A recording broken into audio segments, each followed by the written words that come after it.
और दिए गए चार ऑप्शंस में से आपको बताना है किसमें ध्वनि का वेग अधिकतम होगा, सर्वाधिक होगा, आपको बताना है। इंपॉर्टेंट प्रश्न है, तो आप ध्यान दीजिएगा। ध्वनि का जो अधिकतम वेग है वो ठोस में ज़्यादा होता है। किसमें? तो ठोस में जो है ध्वनि का वेग जो है सर्वाधिक होता है, तो आप इसे याद रखिएगा।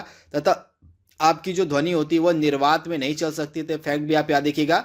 तो दिए गए ऑप्शंस में से आपका इसमें से ठोस क्या है सबसे? तो इसमें से आपको ठोस मिलेगा धातु, यानी कि धातु में जो है आपका ध्वनि का वेग अधिकतम होगा, सर्वाधिक होगा। तो आप इसे याद रखिएगा, इंपॉर्टेंट है। ध्वनि का जो वेग है सबसे अधिक आपका होता है ठोस चीज़ों में। ठोस चीज़ें जितनी भी होंगी उनमें जो है आपका ध्वनि का वेग एकदम तीव्र होता है, तो आप इसे याद रखिएगा। तो दिए गए ऑप्शंस में से धातुएं जो हैं वे ठोस होती हैं, इसी कारण से ध्वनि का जो वेग है दिए गए चार ऑप्शंस में से धातु में सबसे अधिक देखने को मिलेगा। तो राइट आंसर आपका क्या हो जाएगा? ऑप्शन बी, यानी कि धातु में। तो आप इसे याद रखिएगा। तथा एक फैक्ट आप याद रखिएगा, जो ध्वनि होती है वह निर्वात में संचरण नहीं कर सकती है, तो आप इसे याद रखिएगा, इंपॉर्टेंट है। अगला प्रश्न यहाँ पे हमारा है, और ध्वनि का वेग अधिकतम किसमें होगा? तो अगेन यह प्रश्न आपका थोड़ा सा रिपीटेड है, तो इसका अगेन राइट आंसर हो जाएगा। मैंने आपको बताया था ध्वनि का जो वेग होता है वो ठोस में सर्वाधिक होता है। तो दिए गए ऑप्शंस में से इसमें से आपका ठोस कौन सा है? तो ऑप्शन बी, यानी कि इस्पात इसमें से ठोस आपका है, तो इस्पात में ध्वनि का वेग जो है वो सर्वाधिक हो जाएगा। तो ऑप्शन आपका जो डी है यहाँ पे बिल्कुल सही हो जाएगा। सॉरी, ऑप्शन बी यहाँ पे आपका बिल्कुल सही हो जाएगा। आपका इस्पात में ध्वनि का जो वेग है वह सर्वाधिक यानी कि अधिकतम होगा, तो आप इसे याद रखिएगा, इस्पात में राइट आंसर आपका हो जाएगा। अगला इंपॉर्टेंट प्रश्न आपकी स्क्रीन पर है, और ध्वनि तरंगे यानी कि ध्वनि तरंगों के संबंध में कुछ यहाँ पे कथन दिए गए हैं, तो आपको बताना है कि इसमें से कौन सा कथन ध्वनि तरंगों के संबंध में और सही दिया गया है। आइए उसको देख लेते हैं। तो इसमें से पहला कथन क्या कह रहा है? निर्वात में चल सकती हैं, तो यह कथन बिल्कुल ही गलत है। जो आपकी ध्वनि तरंगे होती हैं वे निर्वात में संचरण नहीं कर सकती हैं। इनके संचरण के लिए, इनके चलने के लिए किसी न किसी माध्यम की आवश्यकता पड़ती है। तो इस प्रकार से आपका पहला कथन तो गलत हो गया।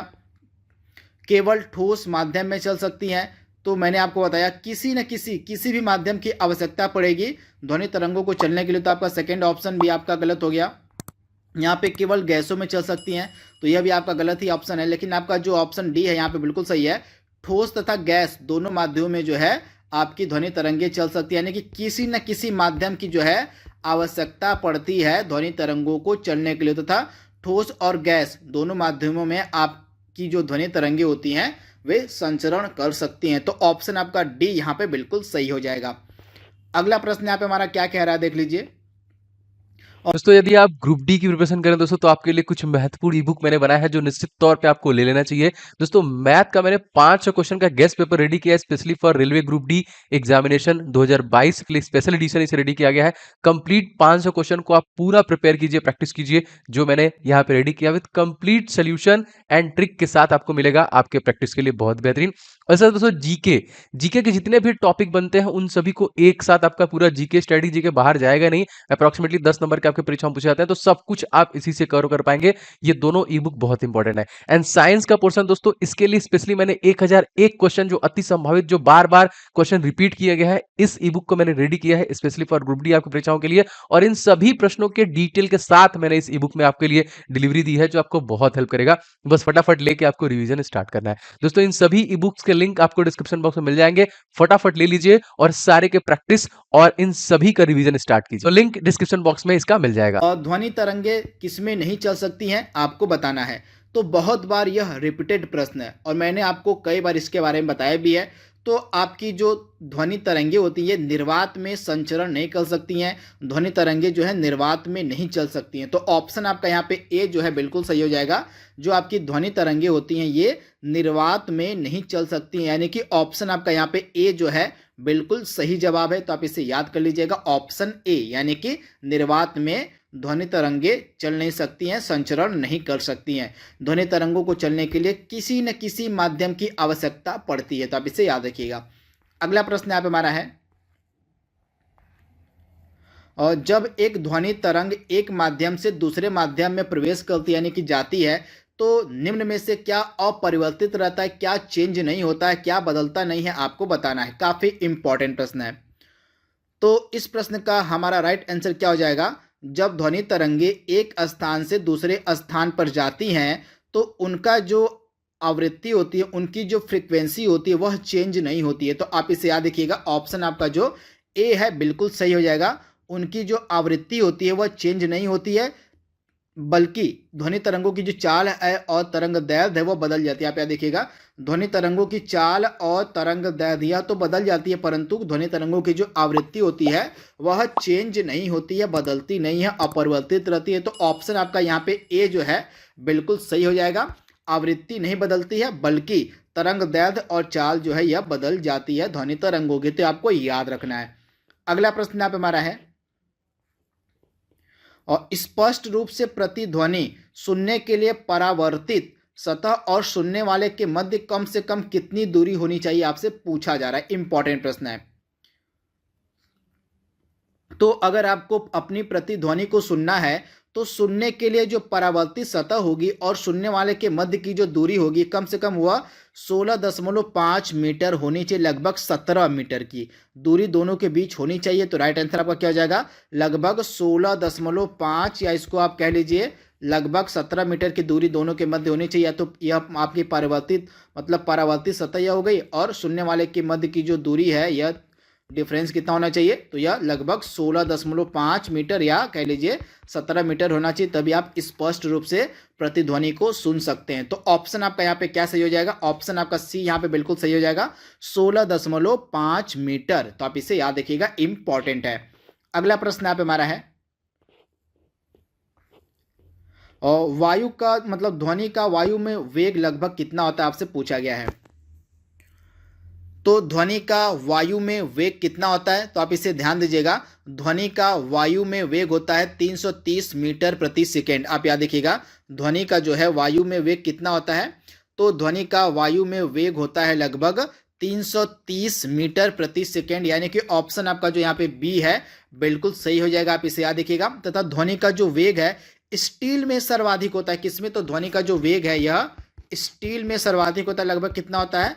तो ध्वनि का वेग स्टील में होता है लगभग 5960 मीटर प्रति सेकेंड। तो इसे भी आप याद रखिएगा, स्टील में जो है ध्वनि का वेग सर्वाधिक देखने को मिलता है। तो आपको इसके बारे में याद रखना है। इसके बाद अगला प्रश्न यहाँ पे हमारा क्या कह रहा है, देख लीजिए। और चंद्रमा के धरातल पर दो व्यक्ति एक दूसरे की बात क्यों नहीं सुन सकते हैं, आपसे पूछा गया है।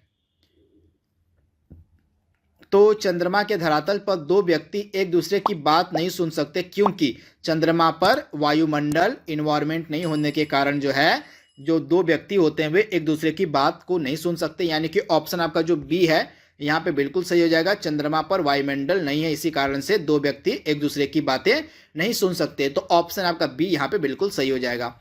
अगला प्रश्न यहाँ पे हमारा है, और अल्ट्रासोनिक यानी कि जो आपकी पराश्रव्य तरंगे होती हैं इनकी आवृत्ति आपसे पूछी गई है। इंपॉर्टेंट प्रश्न है।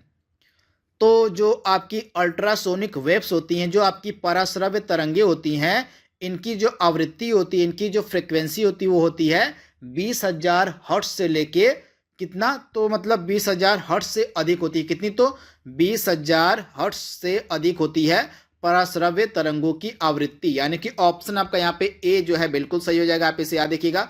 वहीं 20,000 कम आप याद रखिएगा 20 हर्ट्ज से लेके 20,000 हर्ट्ज के मध्य जो है किसकी आवृत्ति होती है? तो यह आवृत्ति होती है आपकी किसकी? तो आप याद रखिएगा श्रव्य तरंगों की।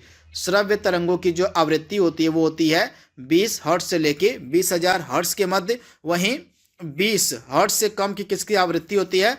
तो जो अपश्रव्य तरंगे होती है, जो अवश्रव्य तरंगे होती हैं, उनकी जो आवृत्ति होती है वो 20 हर्ट्ज से कम की होती है। तो तीनों तरंगों के बारे में, उनकी आवृत्ति के बारे में आपको याद रखना है। पराश्रव्य जो तरंगे आपकी होती हैं उनकी आवृत्ति होती है लगभग 20,000 हर्ट्ज से अधिक। वहीं आपकी जो श्रव्य तरंगे होती हैं उनकी आवृत्ति होती है 20 से लेके 20,000 हर्ट्ज के मध्य। वहीं आपकी जो अवश्रव्य तरंगे होती हैं उनकी जो आवृत्ति होती है वो होती है 20 हर्ट्ज से नीचे की। तो आप इसे याद रखिएगा, भूलिएगा मत। इसके बाद जो अगला इंपॉर्टेंट प्रश्न आपकी स्क्रीन पर वो क्या है? तो अगला प्रश्न है, एक जैव पद्धति जिसमें पराश्रव्य ध्वनियों का प्रयोग किया जाता है, आपसे पूछी जा रही है वह जैव पद्धति कौन सी है जिसमें जो है पराश्रव्य ध्वनि का प्रयोग किया जाता है। इंपॉर्टेंट प्रश्न है। तो पराश्रव्य ध्वनि का जो उपयोग है निम्नलिखित में से किसमें किया जाता है? तो इसमें से जो आपका ऑप्शन ए है यानी कि आपका जो सोनोग्राफी है, सोनोग्राफी में जो है आपका अल्ट्रासोनिक वेव्स का इस्तेमाल किया जाता है, यानी कि आपका जो सोनोग्राफी होता है इसमें जो है अल्ट्रासोनिक वेव्स जो होती हैं, यानी कि आपकी जो पराश्रव्य तरंगें होती हैं, पराश्रव्य ध्वनियाँ होती हैं, उनका जो है इस्तेमाल किया जाता है। तो आप इसे याद रखिएगा, ऑप्शन जो आपका यहाँ पे ए है बिल्कुल सही हो जाएगा। इंपॉर्टेंट प्रश्न है, आप इसे याद कर लीजिएगा, इंपॉर्टेंट है। और अगला प्रश्न यहाँ पे हमारा क्या कह रहा है देख लीजिए, डेसिबल किसे मापने के लिए प्रयोग में लाया जाता है? इंपॉर्टेंट है। तो डेसिबल जो है किसको मापने के लिए प्रयोग में लाया जाता है? तो वातावरण में ध्वनि जो है मापी जाती है डेसिबल में, यानी कि ऑप्शन आपका यहाँ पे जो है बी बिल्कुल सही हो जाएगा। जो आपका डेसिबल है, डेसिबल की सहायता से जो ध्वनि की तीव्रता होती है वह मापी जाती है। तो ऑप्शन आपका बी यहाँ पे बिल्कुल सही हो जाएगा। अगला प्रश्न यहाँ पे हमारा क्या कह रहा है देख लीजिए। अगला प्रश्न यहाँ पे हमारा है, जब दो लोग आपस में बात करते हैं तब कितने डेसिबल की ध्वनि उत्पन्न होती है, आपसे पूछी गई है। इस प्रकार के प्रश्न बहुत बार एग्जाम में पूछे गए हैं। तो जब दो व्यक्ति आपस में बात करते हैं तो कितने डेसिबल की ध्वनि उत्पन्न होती है? तो साधारण बातचीत में जो है लगभग आपकी कितनी डेसिबल की ध्वनि उत्पन्न हो जाती है? तो लगभग 30 डेसिबल की जो ध्वनि है वह उत्पन्न होती है जब दो व्यक्ति आपस में बात करते हैं। तो ऑप्शन आपका जो बी है यहाँ पे बिल्कुल सही हो जाएगा। लगभग 30 डेसिबल की जो ध्वनि है वह उत्पन्न होती है जब दो व्यक्ति आपस में बातें करते हैं। तो आप इसे याद रखिएगा, ऑप्शन आपका बी यहाँ पे बिल्कुल सही है। यहाँ पे मैंने पूरी लिस्ट अपलोड की हुई है कि ध्वनि के जो स्रोत होते हैं इंपॉर्टेंट, उनकी जो तीव्रता होती है डेसिबल में कितनी होती है, इनको एक बार आप देख लीजिएगा। यहाँ से कई बार एग्जाम में प्रश्न पूछे गए हैं। तो फुसफुसाहट के अंतर्गत जो है कितने डेसिबल की ध्वनि उत्पन्न होती है? तो 15 से 20 डेसिबल के मध्य जो है ध्वनि उत्पन्न होती है आपकी फुसफुसाहट में। उसके बाद साधारण बातचीत में 30 से लेकर 60 डेसिबल के मध्य की ध्वनि उत्पन्न होती है। इसके बाद गुस्से में अगर कोई व्यक्ति बातचीत करता है तो उससे जो है 70 से लेकर 80 डेसिबल के मध्य की ध्वनि उत्पन्न होती है। उसके बाद ट्रक और मोटरसाइकिल से जो है 90 से लेकर 95 डेसिबल के मध्य की ध्वनि उत्पन्न होती है। यंत्र कारखानों से लगभग आपकी 100 से लेके 110 डेसिबल के मध्य की ध्वनि उत्पन्न होती है।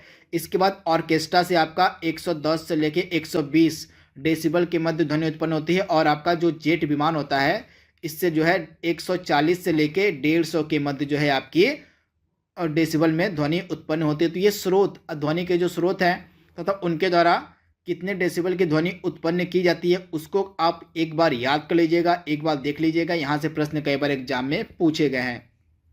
और वीडियो को पॉज करके आप इसका स्क्रीनशॉट भी ले सकते हैं और इसको बार बार रिवाइज करते रहेंगे तो आपके दिमाग में ये सभी चीज़ें बैठ जाएंगी। अगला प्रश्न यहाँ पे हमारा है, क्या कह रहा है?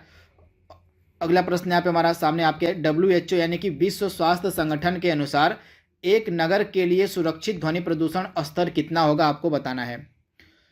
तो विश्व स्वास्थ्य संगठन के द्वारा किसी नगर के लिए निर्धारित किया गया जो सुरक्षित ध्वनि प्रदूषण स्तर है वह 45 डेसिबल है, यानी कि ऑप्शन आपका जो यहाँ पे ऑफ ए है बिल्कुल सही हो जाएगा। यानी कि इसके ऊपर की अगर ध्वनि उत्पन्न होती है किसी नगर में तो वह प्रदूषण उत्पन्न करने लगेगी। तो एक सेफ स्कोर माना गया कितना? तो 45 डेसिबल की अगर ध्वनि उत्पन्न होती है किसी नगर में तो वह एकदम सेफ है, सिक्योर है। तो आप इसे याद रखिएगा, अगर इससे ऊपर की ध्वनि उत्पन्न होने लगती है तो मान लीजिए कि ध्वनि प्रदूषण फैलने लग गया है उस नगर में, उस शहर में। तो WHO के अनुसार 45 डेसिबल की जो ध्वनि है वह अच्छी मानी गई है किसी नगर में। तो आप इसे याद रखिएगा, ऑप्शन आपका यहाँ पे ए जो है बिल्कुल सही है, आप इसे याद कर लीजिएगा। अगला प्रश्न यहाँ पे हमारा क्या कह रहा है देख लीजिए, और किस स्तर यानी कि डेसिबल से अधिक ध्वनि हानिकारक ध्वनि प्रदूषक कहलाती है? इंपॉर्टेंट है। तो हानिकारक ध्वनि प्रदूषक कितने स्तर के ऊपर की ध्वनि कहलाती है? तो लगभग 80 डेसिबल से ऊपर की, आप याद रखिएगा, लगभग 80 डेसिबल से ऊपर की जो ध्वनि होती है वह हानिकारक ध्वनि प्रदूषक कहलाती है। यानी कि ऑप्शन आपका जो यहाँ पे सी है बिल्कुल सही जगह। 80 डेसिबल से ऊपर की जो ध्वनि होती है वह हानिकारक ध्वनि प्रदूषक कहलाती है। तो आप इसे याद रखिएगा, ऑप्शन आपका जो यहाँ पे सी है बिल्कुल सही हो जाएगा, 80 डेसिबल से ऊपर की ध्वनि। इसके बाद अगला प्रश्न यहाँ पे हमारा है, और निम्नलिखित में से किस तरंग की लंबाई सबसे अधिक होगी, आपको बताना है।